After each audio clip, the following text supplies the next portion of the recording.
Today we will continue discussing heat transfer. Let's discuss topic 4. What is conduction? Conduction is the transfer of heat through a solid material by direct contact of particles. For example, when you have a pot and you put it on the stove to heat it up, the pot is heated through conduction. As the particles are heated, they move faster and bump into one another, creating more heat. This is shown by the diagram below. Make sure you color your page so that your diagram matches mine. Another example of conduction is when you go to the beach and you put your feet on hot sand. The heat conducts from the sand to your skin. That's why the sand is so hot and it's so hard to walk on it. When a cell phone screen feels warm, heat will also conduct from the phone to your fingertips. Now that we know that heat can be conducted through things, we need to know what's the difference between a conductor and an insulator. Conductors are materials that allow heat energy to move through them efficiently. The particles in good conductors are typically very close together or dense, like in metals.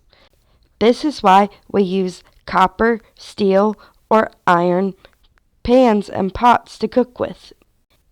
Insulators, on the other hand, are materials that don't allow heat energy to pass through them well. People use insulators to keep heat in or keep heat out. Feathers, wool, and rubber are good insulators. Air is another good insulator.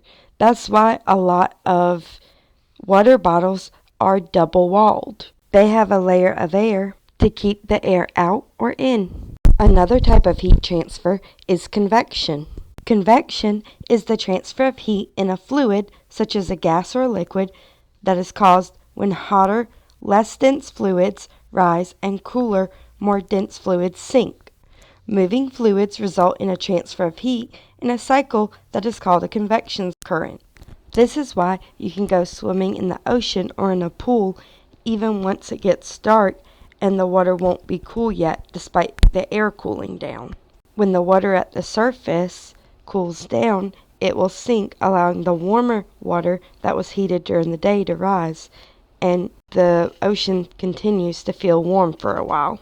Let's look at another example. When you boil water in a pot, the water near the burner gets hot and becomes less dense. It rises up and pushes the cooler water out of the way.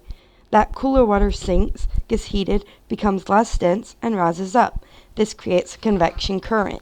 When a baseboard heater is used in a room, heat is also distributed throughout the room due to a convection currents, because the hot air rises up and the cool air sinks closer to the floor.